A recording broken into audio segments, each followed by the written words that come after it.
Good afternoon, everybody. I'm honored to be having this conversation with Vivek Shanbhag about his new book, Sakina's Kiss.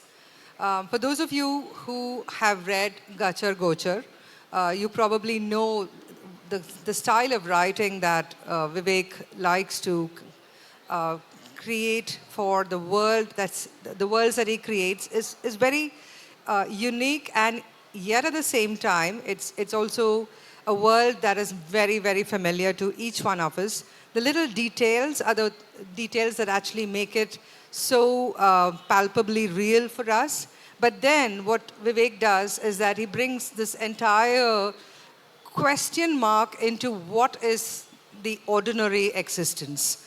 And I'd like to start off by talking to Vivek about the three principal characters in the book. There is Venkat, the father, who is someone who is, this very kind of very, what you call the average man.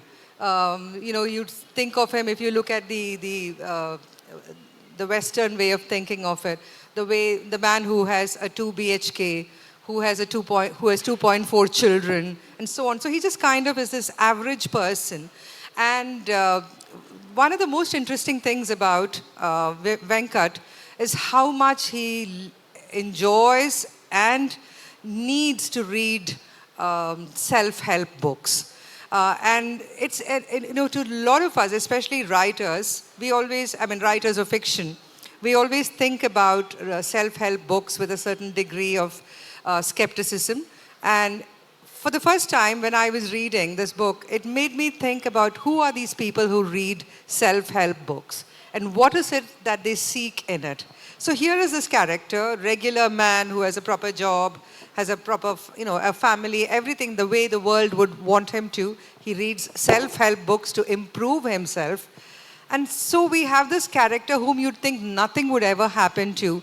But then the book begins and one thing after the other leads to a lot of chaos in Venkat's life. So Vivek, I'd like you to start off by talking a bit about the book itself and about the character of Venkat. Thank you, Anita. And it's really my privilege to be in a conversation with you because Anita is a very special person who knows so many languages. And I was just talking to her about how she hears various languages when she writes in English. And I think that's a very, very special quality for a writer. And really, thank you for this and thank you for your insightful comments. This book was originally, I write in Kannada always, and was published 3 years ago in Kannada, and in this year it's published in English. Responding to your comments on Venkat and various things that you said, I think one of the overarching things that has influenced my writing is something that has happened in this country in the last 30 years. And if I have to pick up one single thing, I would say it is globalization and open market. Because the kind of changes that it has brought in is enormous. And not only that, it has put us in a position where we have not really been able to take a view on it. Because it is so complex, it's so nuanced. Because you can't say it is good, you can't say it's bad, you can't. So it's really complex. And then if you look at the impact that it has made on our everyday life, it is enormous. And I think that as a consequence to this is what you see these characters in, whether it is Venkat, whether it is his wife and daughter and so on and so forth. So really, if you see what has happened in the last 30 years, it is also a kind of, you talked about the ordinary, how come Venkat is so ordinary, is also a kind of loss of ideology somewhere. And not being able to replace it with something really, something else. And which in this space is where a lot of right-wing people are operating today. So many things are happening and as everyone else, Venkat is a confused lot. So he's in a position where he doesn't know what really is happening. and then there is a turmoil in his life. So, So one of the things, that struck me is that if you look at it at a very deep level, this is almost like a horror story about what it is to be caught in that web of ordinariness. Your entire life is programmed to be a certain way. And Venkat just fulfills it perfectly. Then you see how he reacts when his young grown-up daughter, is completely against everything that Venkat believes in to some extent. And at one point in the book, there is a line where she tells her parents, "You're so ordinary," and it is used as a slur, and it's not really meant as and a slur at a very deep level, saying that you're incapable of extreme emotions, and so extreme emotions, I would think, would connect with a certain a temperament that is whimsical. But here, this is somebody who's made mediocrity his mantra, and that is something, to me, it was like horrifying. And I kept thinking that something would happen so that Venkat would just be kind of snapped out of his ennui, and then you have the doorbell ringing with the two the two boys coming in first. yeah, that's right, because you talked about self-help books, and the people like Venkat are the ones who think that they can go to a weekend course and get get their adhyatma. So that's the kind of a person he is. And you read self-help books, and you actually pretend that you have that experience, through that books. And which is why when you said ordinary, I talked about globalization, marketing, and open markets and whatnot.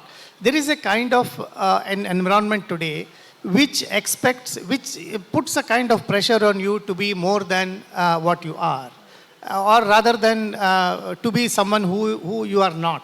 And that has deep. I worked for a FMCG company for a long time, and I know what it means to sow the seed of this FOMO in the minds of the people.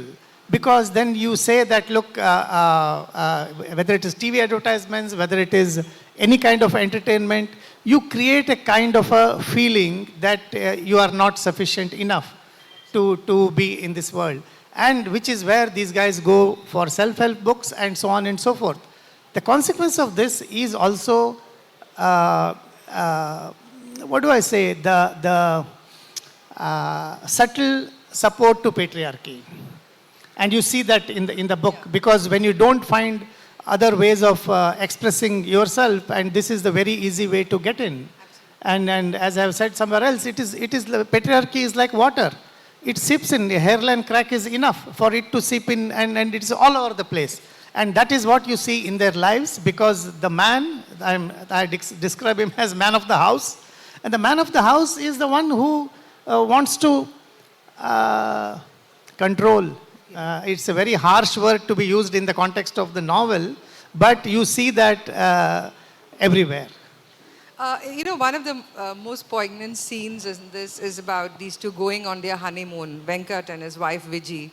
And he is so happy when he discovers that his wife also reads self-help books. And I thought it was like, it's like, a couple sharing a cup of tea for the first time where the lip. And I thought that was the same kind of intensity that he felt when he discovers that he and his wife are reading the same self-help book on their honeymoon, which is called Living in Harmony.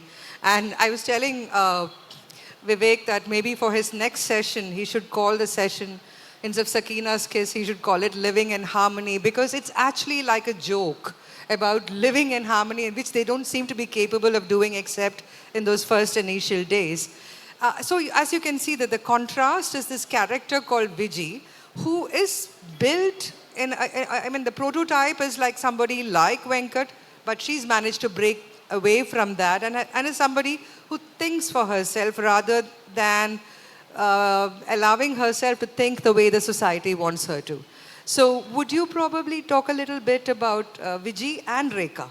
the two women who in this book are the ones who are pitted against Venkat's character. In comparison to Venkat's character, they're more proactive. You know, they don't wait for things to happen to them. No, I feel that in all my novels, you see the women characters are very strong, and rightly so, because that's how they are. It's not that I have created something. But there are various points. See, the other thing which this globalization has done is there is a significant change. And this change is, it may not be, it's a relative change. Yeah, it's not absolute change, but in relative terms, the change is very big for every family, every middle class family in India. And the parents, the Venkat and the people like him, they fear that their children may not have that kind of change in their lives. And they fear that their children may not have that kind of life that they are leading today. And this fear and this kind of, mainly it's fear. And the protectiveness which was there in the earlier economy, in the earlier days, it still continues, and it is not possible for it to be sustained in the new world.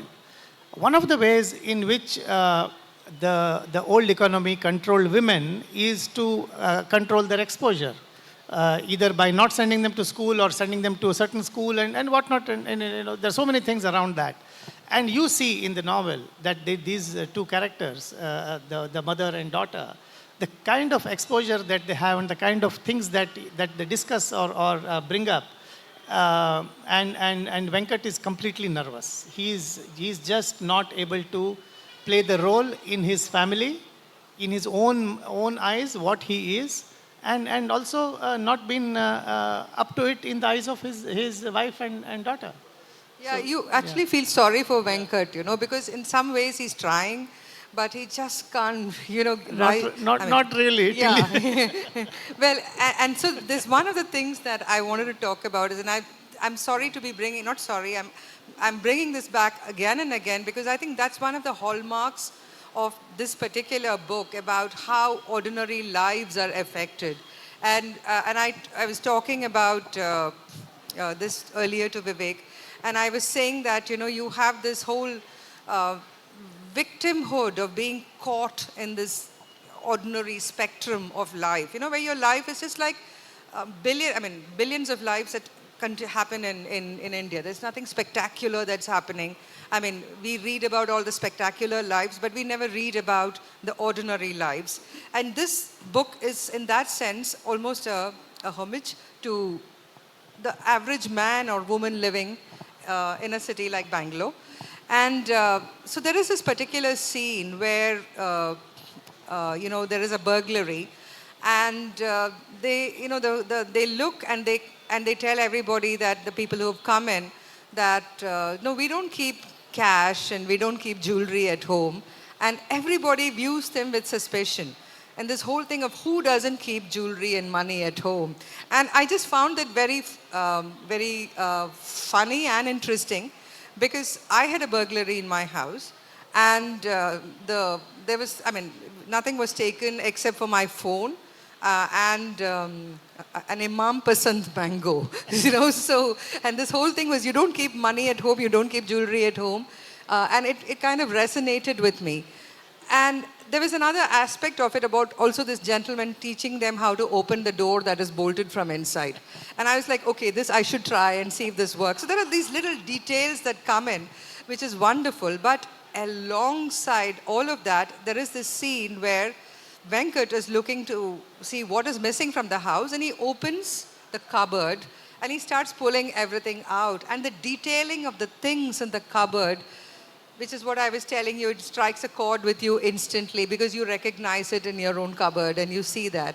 So tell me a little bit about the details that you work into your plotting and writing. Yeah, in terms of my style of writing, I think it is more about, see, literature is all about saying something without saying it. Yeah, you say something, you mean something else. That's really about writing and literature. So when I think of these characters and when I really live with these characters, it is these small details that really, that's what make us what we are. Which is why in some stage in this novel that he asks Viji, his wife, saying, "You tell me everything. Now that I'm your husband, you must tell me everything." And she's shocked. She says, "Why should I tell you everything? And what does it mean?" I've seen in the society in the last few decades that people whom were with us are not what we had thought they are. And they are changed. And how they are changed, we don't know. And that is communicated or that is perceived in a small detail. You don't have to say in big words, you don't have to talk about ideology, you don't have to talk about anything. That one word is enough to recognize what the change is in that person. And that's what you see in the novel, in the TV incident where the words that were never uttered in the house were streaming through the TV show. Yeah, the way he allows that to enter. So coming back to your question on how these characters are built, and I think for me, I don't write to say something on an ideology or say something. For me, telling a story is most important, and hence the characters are so important. And I feel there is a lot of discovery that I do at the time of writing, and I feel that the magic of writing is in those moments.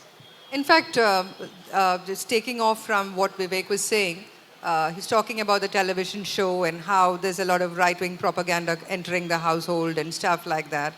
And then they talk about these characters, two characters whom we never meet. We don't see these characters. But these characters represent what many of us in this world, in this country are familiar with, which is how WhatsApp has kind of created a universe of its own. It's created acolytes. It's created people who swear by everything that they read on WhatsApp and believe it to be the fundamental truth. So we have this character called Anaga and her husband. And I thought the most interesting thing was instead of having them appear and the conversations that they would probably have, we see them through Venkat and Viji and Rekha's eyes. So I'd like you to talk a bit about why you felt the need to bring in these characters and what were these characters meant to accomplish? No, something that you mentioned when you talked about these characters is they don't appear really. Yeah. And if you see in this novel, there is the absence is something, the missing. People go missing and there is... So as a literary tool, the missing is a very powerful literary tool. And in the absence of something that we always look at anything more closely and examine it in more critically. For example, when somebody is missing, that the missing is different from death because that permanence of death is not there for missing. So when a person is missing, there is you examine, you look at it in a completely different way. And it's a literary tool. It's not something that I have used for the first time. It's a literary tool which has been done quite extensively. And this thing with Anagha and others is also something similar. They are not there, but they are talked about. They don't really appear, but then there is a certain role that they play. I don't want to explain my novel, but there is a role that they play. And you see this. And as I said sometime before, Venkat feels that there is something has happened to him and his life. He doesn't know what it is, which I feel is, like the current situation. We blame it on the regime, we blame it on someone else, we blame it on everything. We know something has gone wrong, and we don't know when that gone wrong has started. We can't really see the point when it started, and which is why Venkat's journey back into his childhood and so on and so forth, to see if there is any possibility to see and make sense of his current situation. And then there is some point in time, you talked about the cupboard, and he's trying to find out what is missing. And then he says that it is like a very sharp knife that has cut into a body, and you can't see where, because the knife is so sharp that you don't see the wound, and is waiting for the blood to ooze out to know where that wound is. And that's the kind of situation we are in today. We know that there is a wound, we know that something has happened to us, but we don't know where. I think that's one of the strongest points of the novel, that there is a very strong political narrative without it ever being political. You know, so you are reading about it and you understand that this is also a representation of the country and the way we are today and so on. But at no point, I mean, I think that's what is the beauty of the novel, that the writing actually allows you to think you're reading about a family, and then you can kind of superimpose it into the way the country is today and see, you know, parallels in it. So speaking of one of the characters, one of the, I think, very, very remarkable characters in this is this character of Ramana. And for me, I mean, Ramana again is an absent character, but he has a greater presence, of course, and a very decided presence, unlike Anaga and her husband.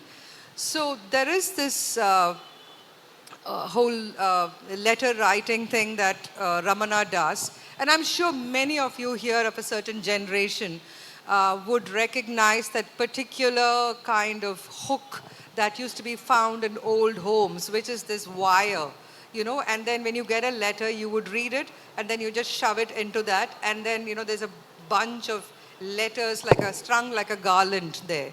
So Ramana writes letters to his sister. The letters are extremely hard to read because his handwriting is, I don't even know what is a word to describe it, hieroglyphics, squiggles, whatever. And Vivek has this brilliant paragraph about the way Ramana writes just the two in the address part of the letter. And I'd like you to read that, Vivek. And then I'd ask Vivek that if he would read that same section in Kannada as well, so that we can see the beauty of the language, and then, of course, how it is translated into English. This is on page 108 in the English version. His letters had Amma's name on the envelope. This annoyed both Appa and Antarna. How will anyone know who Sundari is? They would grumble, but this never seemed to get in the way of the letter being delivered. The letters began with, "To my dear sister," or so we believed, because we could not be certain about a single word in his letters. It wasn't even clear what script those knotted, twisted, winding, slithering, overwritten, crooked, jagged marks on the paper represented. Ramana was aware of this talent of his, and so he had someone else write the address. But he wrote the "to" above the address himself in English. Those who think it is impossible to go wrong while writing alphabets involving no more than 2 short lines and a small circle should see the way he destroyed them. The O sometimes hung above the T like a noose, or it was scrawled below the vertical line of the T. Sometimes the 2 letters were next to each other, but too close, making it appear as if T had a grown potbelly. His address, written within the letter, would again be in English, looking like a tangle of thorny bushes. Yeah. I'll read this in Kannada. ಪತ್ರದ ಲಕೋಟೆಯ ಮೇಲೆ ಅಮ್ಮನ ಹೆಸರಿರುತ್ತಿತ್ತು. ಇದು ಅಪ್ಪನಿಗೂ ಅಂತಣ್ಣನಿಗೂ ಕಿರಿಕಿರಿಯುಂಟು ಮಾಡುತ್ತಿತ್ತು. ಸುಂದರಿ ಅಂತ ಬರೆದರೆ ಯಾವನಿಗೆ ಗೊತ್ತಾಗುತ್ತದೆ ಎಂದವರು ಗೊಣಗುತ್ತಿದ್ದರೂ ಪತ್ರಗಳು ಸರಿಯಾಗಿ ಮನೆ ತಲುಪುತ್ತಿದ್ದವು. ಪ್ರೀತಿಯ ಅಕ್ಕನಿಗೆ ಎಂದು ಪತ್ರ ಶುರುವಾಗುತ್ತಿತ್ತು, ಅಥವಾ ಹಾಗೆಂದು ನಂಬಿದ್ದೆವು. ಕಾರಣ ಇಡೀ ಪತ್ರದಲ್ಲಿ ಒಂದೇ ಒಂದು ಶಬ್ದವನ್ನು ನೇರವಾಗಿ ಓದಲು ಬರುವಂತಿರಲಿಲ್ಲ. ಗಂಟು ಗಂಟಾಗಿ, ತಿರುವು ಮುರುವಾಗಿ, ಸುಳಿದು, ನುಗ್ಗಿ, ಉಕ್ಕಿ, ಹರಿದು, ಸಿಡುಕಿ, ಓರೆಕೋರೆಯಾಗಿ ಹೊರಳಿ, ಅರ್ಥವಾಗದ ಚಿತ್ರಗಳ ಸರಣಿಯಂತಿರುವ ಕಾಗದದ ಮೇಲಿನ ಲಿಪಿ ಯಾವುದೆಂದು ಕೂಡ ಹೇಳಲು ಬರುವಂತಿರಲಿಲ್ಲ. ತನ್ನ ಈ ಪ್ರತಿಭೆ ಸ್ವತಃ ರಮಣನಿಗೂ ಗೊತ್ತಿದ್ದರಿಂದ ಅವನು ವಿಳಾಸವನ್ನು ಬೇರೆ ಯಾರಿಂದಲಾದರೂ ಬರೆಸುತ್ತಿದ್ದನು. ವಿಳಾಸದ ಜಾಗದಲ್ಲಿ ಇಂಗ್ಲೀಷಿನ ಟು ಅಕ್ಷರವನ್ನು ಮಾತ್ರ ಅವನೇ ಬರೆಯುತ್ತಿದ್ದನು. 2 ಕಡ್ಡಿಗಳಿರುವ ಟಿ ಮತ್ತು 0 ಆಕಾರದ ಓ ಅಕ್ಷರವನ್ನು ಕೆಡಿಸಲಿಕ್ಕೆ ಸಾಧ್ಯವಿಲ್ಲವೆಂದು ನಂಬುವವರು ಅವನು ಇವುಗಳನ್ನು ಧ್ವಂಸ ಮಾಡಿದ ರೀತಿಯನ್ನು ನೋಡಬೇಕು. ಕೆಲವೊಮ್ಮೆ ಟಿ ಅಕ್ಷರದ ಅಡ್ಡಗೆರೆಯ ಮೇಲೆ ನೇಣಿನ ಉರುಳಿನಂತೆ ಓ ಅಕ್ಷರ ತೂಗಾಡುತ್ತಿತ್ತು. ಕೆಲವೊಮ್ಮೆ ಅದು ಲಂಬಗೆರೆಯ ತಳವನ್ನು ಅಪ್ಪಿಕೊಂಡಿರುತ್ತಿತ್ತು. ಒಮ್ಮೊಮ್ಮೆ ನಡುವನ್ನೆತ್ತಿಕೊಂಡು ಟಿ ಅಕ್ಷರಕ್ಕೆ ಹೊಟ್ಟೆ ಬಂದಂತೆ ಕಾಣುತ್ತಿತ್ತು.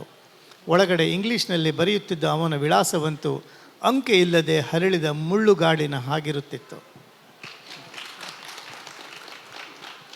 So that brings me to this question that I have for a writer like you who's very comfortable with English. Why is it that you choose to write in Kannada? I think for creative writing, one need to have a very strong and deep relationship with the language. And for me, that relationship is only with Kannada. Though my mother tongue is not Kannada, my mother tongue is Konkani, but in Karnataka, Konkani is only a dialect. So I studied in Kannada medium, and the relationship that I have with Kannada is very deep, because Kannada is the language of the street in Karnataka, and for a writer, it is important to write in a language which is a language of the street, because the pop culture is so important, the folk is so important, and all this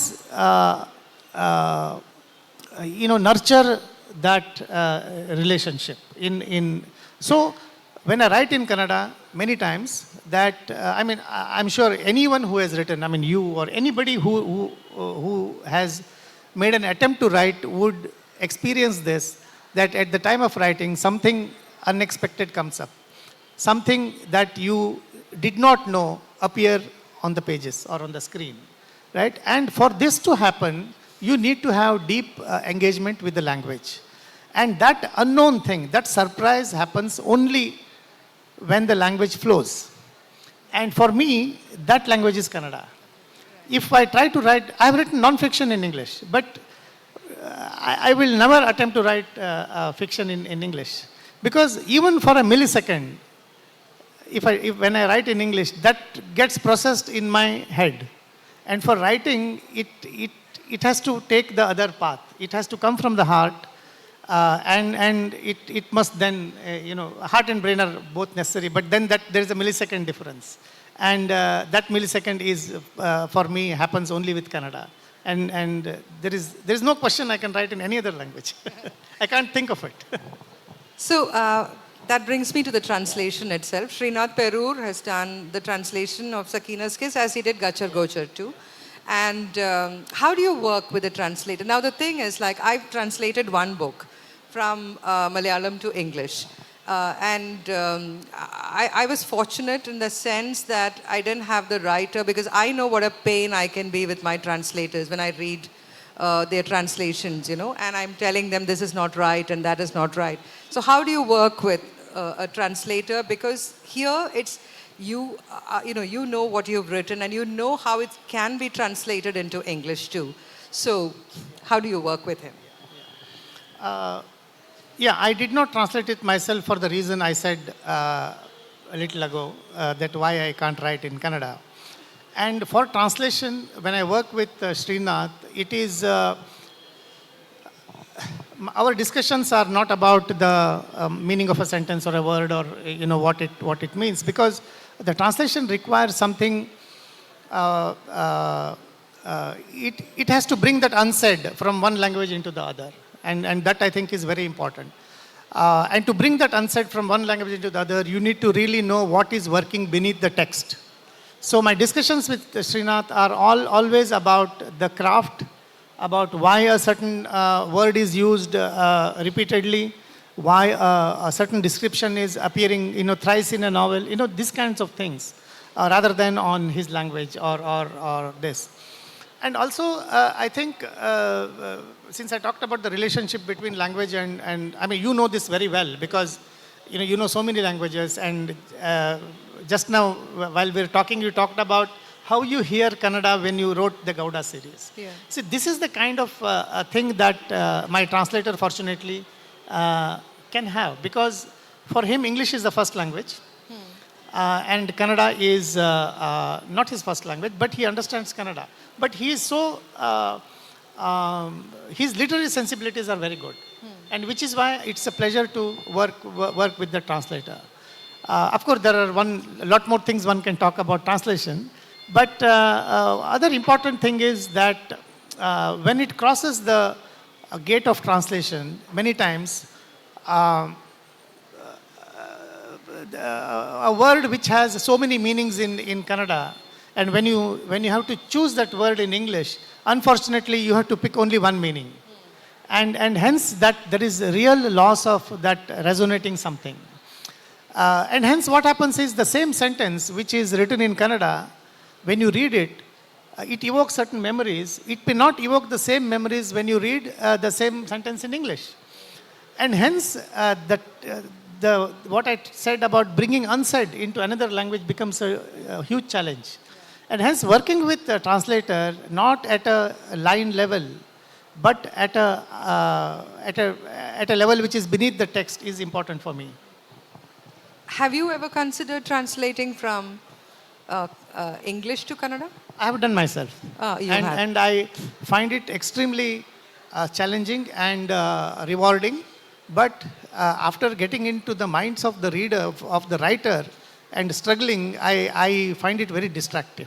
It is such a distraction that I have to come out of that mood and come out of the mind of the writer to become, someone else. Yeah, in fact, it's very difficult. Yeah, in fact, one of the things I discovered when I translated Chemin, and then a few other small pieces of translation I've done for use within my own writing, is that sometimes you think ahead of the author, and you think this is how this line should be, and then it's exactly that line. And it's a very uncanny, eerie feeling that is it all kind of like an algorithm? Is this how writers think, and so on? So before we move on to audience questions, I'd urge each one of you to please go pick up this book and read it. It's a wonderful novel and needs to be read by as many people as possible. So congratulations, Vivek, on this wonderful novel, Sakina's Kiss. And I think we'll open the floor for questions. Any questions? Okay, just a little point here. Kindly do not make long-winded comments, because I think the author would like to answer questions. So, please. Hi, sir. My brother and I keep discussing how honorable it is for my generation to witness a writer like you. And, sir, I have very little. I'll keep it crisp. One question is that, sir, Kannada has so many dialects. And none of us read Kannada. And do you think that the translations, Srinath's translation, misses something in essence of the language that you write in? And second question, sir, is so both the books that you've written, Gacha Gochar and Srinath, and both the works that we've read in English, they both carry a sort of like a similar character sketch, in the sense of like a man who's sort of like fearful of his masculinity, and there's like a similar sketch of like family dynamics as well. Is it like a conscious thing that you want? Is it like a narrative that you focus on, or is it something that is just common in retrospection? Thank you for that. See, in my book, there is a scene where these thugs come and visit this family, and then they talk. The two people come and they talk in a certain way. And in Kannada, it's very delightful, because it's funny.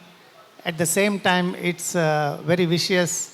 So all that, because that dialect that is used and the mix of the language was possible in Kannada. And Srinath really struggled to bring that in English. So he had to do something more. And it's a challenge for any translator to bring these dialects into, because what dialect would you use when you translate into English? So there is always this difficulty. And for example, in Ghachar Gochar, when there is a scene where the mother is looking for the ants in the middle of the night, and the way it was described in original Kannada, there was a touch of, it was a light humor there. And Srinath tried it, and I kept telling him that, that lightness is not there, lightness is not there. And then he introduced one sentence, which is not there in original Kannada. And he introduced a sentence which says, Amma resorted to chemical warfare, to attack these ants. And suddenly it lifted that passage up. And see, the thing is that I cannot write that sentence in Kannada. Even the translation of that sentence, if I include, it will not carry, because then it will just destroy it. With that chemical warfare and that context, and it's only possible in this language. So Srinath added that sentence and just lifted that whole paragraph. So sometimes, such things need to, so which is why I said it is not about line by line translation, but really see what it means and what is unsaid in that particular part, and of course as a novel as a whole. And coming to your second question, I don't think I'm obsessed with this kind of people, not that I like them very much. But then they are there around us. Inevitably, they come into my stories. I have no choice. Probably I have to deal with them. Yeah.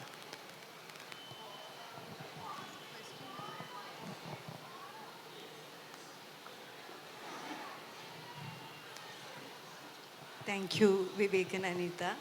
I come from northern part of Kerala, and we have Konkani and Kannada in our schools as well. And the first time I regret that I don't read Kannada when you started writing in original Kannada. Others, Anantamurthy and all, we started reading translation as kids. Thank you so much. And this is just a feel I want to share after reading Sakina's Kiss. This time is affecting all the progressive writers of our time. And they started writing things which are politically so loud, and it actually kind of drained their artistic expressions and literary expressions. And this is something which actually gave me a relief that it is equally political, but I never felt that kind of a feel after reading Sakina's Kiss. Thank you for keeping something, that artistic expression, which is not drained from the work, but at the same time, it's politically very disturbing also. I'm really thankful to the author for that. I just want to express that. Thank you. Yeah. No, it's a very interesting comment, because as a writer, see, politics is at the center of every writing and even my writing as well. It may not be very obvious, but politics impacts us. And I think we need to recognize it. And what kind of politics?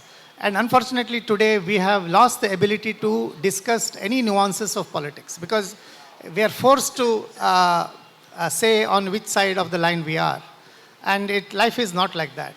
And especially for a writer, when at the time of writing, see, like everyone else, I have my priorities, I have my politics, I have my, all these things I have.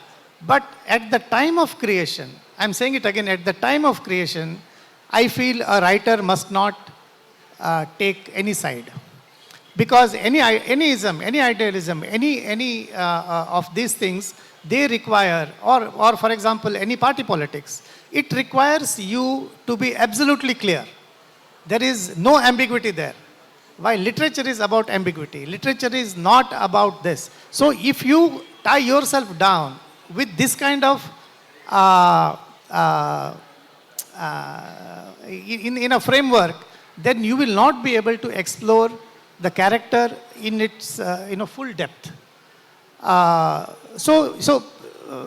When I've said this, people have actually mistaken me, saying, there is no political stand. It's not about taking, that's why I said repeatedly that at the time of creation, because people are not black and white, our lives are not black and white. If you really look back, there are so many decisions that we have taken on this side or that side of the line. So it is very complex, it's very nuanced. So for a writer, it's a huge challenge, and especially today than any time before.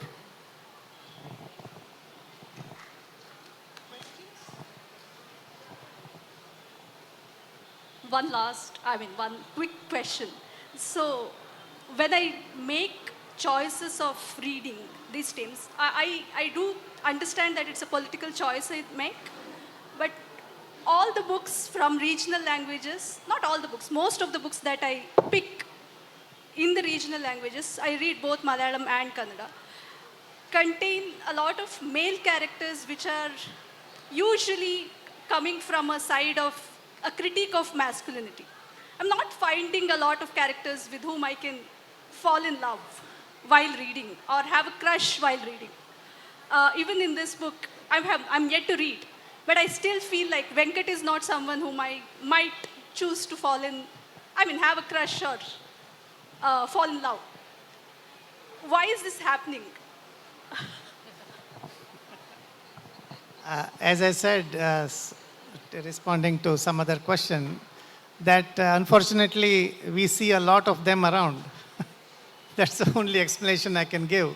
And they just come into my stories. And I don't know. I mean, why it is happening is a very difficult question, because any stories see, it's only in these two novels that you see as characters that are very similar. I've written other novels, and there's a different world there. And like every writer wants to explore different worlds and not really stick to one particular thing. But I really don't know. I mean, if you ask me why, I really don't know. Why is it happening in Malayalam and Kannada? I don't know, really. Just to add to that, if you want to have a crush on a character, there is Ramana. You can have a crush on him. It's very interesting. Okay. Any more questions? Or I'm going to ask Vivek some more questions. I was being very nice and giving you the opportunity to grill him. But if you want, then I will do it, because we still have some time. So Vivek, which is something I don't think we've heard enough about from you. What is your creative process? As in, how do you start work on a book? I mean, what makes you write about a particular subject? Usually it takes a very long time for me to, for a story to form. And as for every other writer, it is very difficult to say where what is the inspiration, if I may use the word, for any particular work, because there is no one single inspiration. There is something that you see around and you start responding to it, and it grows over a period of time. For example, you see in Gachar Gochar that one of my experiences with when I was working for an organization many 30 years ago, I went through sales training, and I worked with a salesman, and I worked with him in very small towns. And in that town there was no restaurant, so he took me to his house to have lunch with him, with his family. And I was stunned to see the kind of involvement that the family had with his work. So much so that he was selling 200 odd products. They knew the codes of all the products, this family. I mean, you will not believe. And it was amazing to see. And from that point onwards, I really have started thinking about what is the relationship between work and our lives, our inner lives. And that has stayed with me for so long. And 30 years later, this salesman has appeared in Gachar Gochar. And so these kinds of things, that they trigger some things, and it is as a metaphor, they stay with you and keep asking for meanings. And then at some point in time, they find a place, and then suddenly everything around that gets illuminated. Yeah. In fact, one thing that I did notice, I mean, like you said, you've written other books, but what we have read in translation is only Gachar Gochar and Sakina's Kiss. Two things, actually. One, of course, is how the title is usually a kind of a misinterpretation of a word, or a play with word, or something like that. Is that something that you do when you write in Kannada as well, or is this just like it's the result of the translation? No, nothing is a result of translation, because Gachar Gochar is a word which is cannot be translated. Yeah, absolutely. It is a nonsense phrase. Yeah. And the book is in 20 languages worldwide, and everywhere it is Gachar Gochar. Gachar Gochar. Because anyway, that has no meaning, so you can't translate. But the point I was trying to make in Gachar Gochar is that the experience that is captured in that work is something that cannot be understood by what you already know. You need to create something more. You need to have a different position to understand. So that is the suggestion in that book. And it so happened that the two works that are in English happen to have that kind of titles. Yeah. But not in other in other. It is just a necessity of. And in Kannada it is called Sakinala Muttu.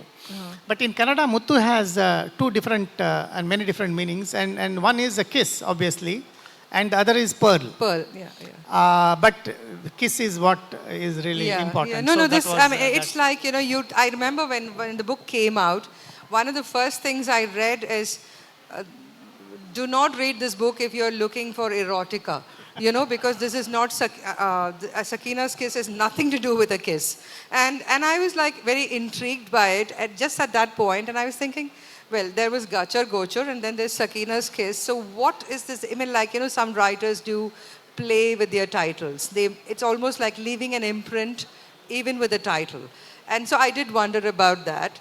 And the other thing that I noticed, again, that is like because you were speaking of the metaphor in your creative process, is that the property and somebody always kind of grabbing property appears as a kind of leitmotif in both books as well.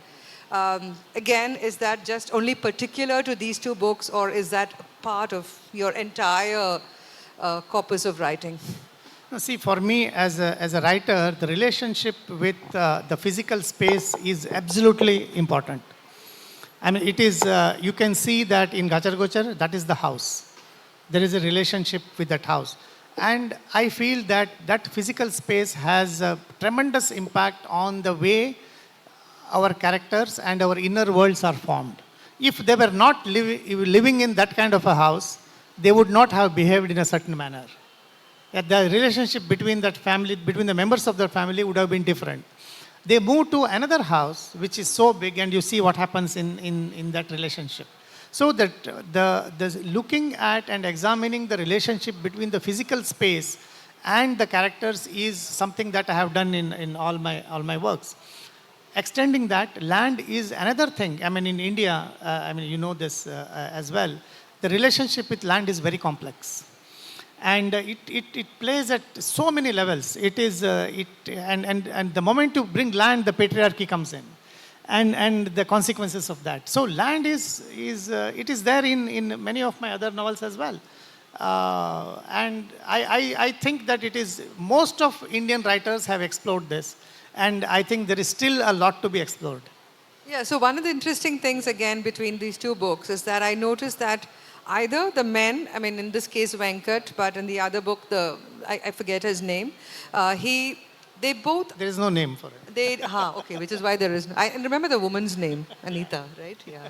And then this whole thing of like, they are in denial. They don't want to do any... I mean, it's not like they set out to grab the property, but neither are they doing anything to make sure that the rightful owners get it.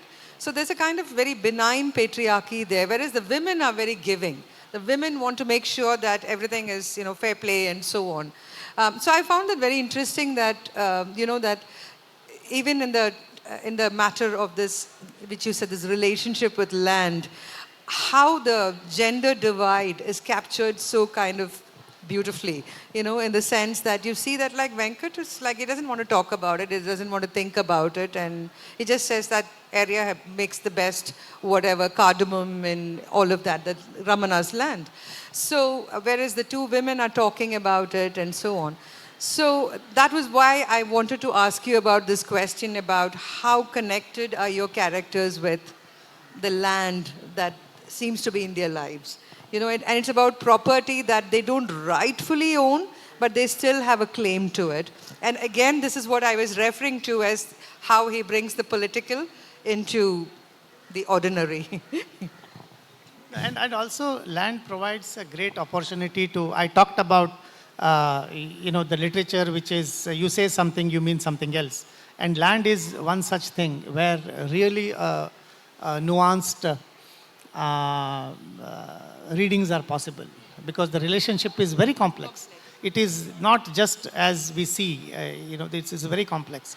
And some of the things that I grew up in a small village in coastal Karnataka, and I have seen that these complexities because usually the land, the small, I mean, as everywhere else in India, the landlords don't have a huge amount of land. They're small lands. And hence, protecting it and passing it on to the next generation becomes an obsession.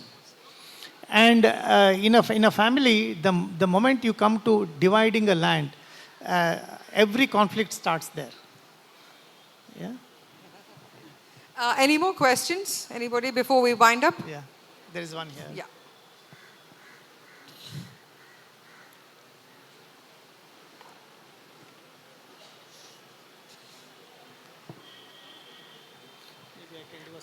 Anita ma'am opened the conversation saying that the ideology of ordinariness. Sir, how can you add this tag, this tag to your book? Ideology of ordinariness. No, I'm not adding any tag to my book. There is no ideology of, there is, I didn't say that, no. She didn't say ideology of ordinariness. Two different concepts, ideology and the other is the commonness. No, I don't say there is an ideology of ordinariness. It's not that. It so happened that the obsession with ordinariness and the inferiority complex that the people have about ordinary lives is what I have contested in this. Yeah, in fact, that's lives exactly what it is. ordinary are very important. I mean, what we see ordinary is not ordinary. Nothing is ordinary. Nothing in life is ordinary. So, as a writer, I will never say life is ordinary. It's not. Every minute is so beautiful. Yeah.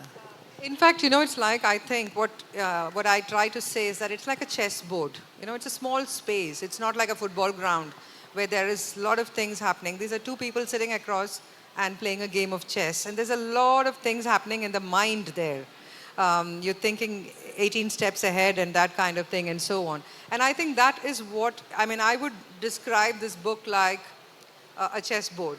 The way things are, you're working within a small area, but there's so much possibility there and so much that is revealed there. So I didn't say ideology of ordinariness. What I meant to say that was that, if you understood it that way, what I was trying to say was that it takes the ordinary and builds a very huge political narrative. It builds a very huge sociological narrative into the writing. Okay? Thank you very much. Yes, and before that, he's going to be doing a reading. Yeah, I'll do a very short reading before we close. This is how the novel opens. There are no coincidences, only unseen chains of consequence. The line I had scrolled on the last page of a notebook caught my eye. It was in the bedroom. I was in the bedroom searching for the visiting card a carpenter had given me the previous day, but finding just about everything else. Actually, my half-hearted rummaging hardly amounted to searching. It was like this whenever I tried to find something. I would dig up everything I had preserved over the years and lose myself. If I came upon an old folded newspaper, I would go through the whole thing trying to recall why I had kept it. I would find a group photo from a long ago training workshop and muse about how my appearance had changed over the years. When I found investment forms I had never got around to filling, I immediately set about calculating what the missed opportunity had cost. Thank you.